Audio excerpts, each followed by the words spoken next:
बुलढाणा शहरामध्ये बोगस मतदानाचे काही पकडले काय प्रकारे नेमकं तुमच्या लक्षात आलं? प्रकार असा आहे की आता पायाखालची वाळू सरकलेली आहे आणि एक सर्वसामान्य व्यक्तीचा या ठिकाणी विजय होण्याच्या उंबरठ्यावर आहे।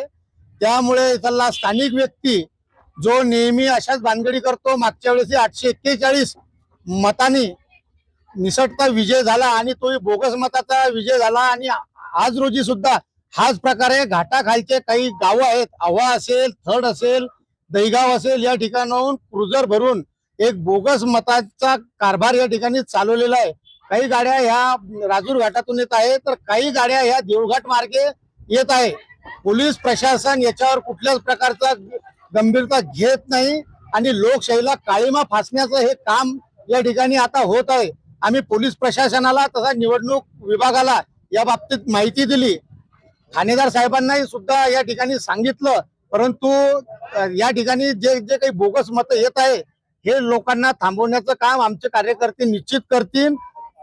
हा जो निवडणुकीचा जो भाग आहे हा खोट्या प्रकारचा सुरू आहे।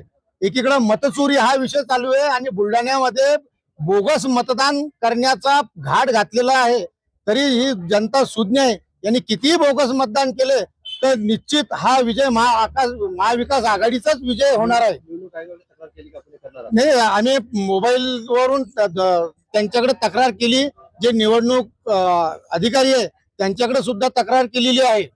किती मतदार आढळले आतापर्यंत किमान 20 ते 25 गाड्या या ठिकाणी आलेल्या आहे। मी स्वतः त्या गाड्या पकडल्या, 8 ते 10 गाड्या मी स्वतः पकडल्या। त्याच्यामध्ये काही महिला आहेत आणि त्यांचे व्हिडिओ सुद्धा मी घेतलेले आहेत। प्रशासनाकडे त्यांचे व्हिडिओ आहेत आणि त्यांच्यावर कारवाई करण्यासाठी आम्ही सज्ज आहोत। ते जर आता मी त्यांना आव्हान करतो, त्यांनी जर मतदान केलं तर त्यांच्यावर कारवाई केल्याशिवाय आम्ही स्वस्थ बसणार नाही। कोणत्या उमेदवाराच्या मतदान करायचं? शिवसेनेच्या उमेदवाराला मतदान करण्यासाठी या ठिकाणी आलेले आहे। बेमान जो व्यक्ती आहे हा नेहमीच बेमानी करतो आणि आता सुद्धा बेमानीच करण्याचा तो प्रयत्न करत आहे।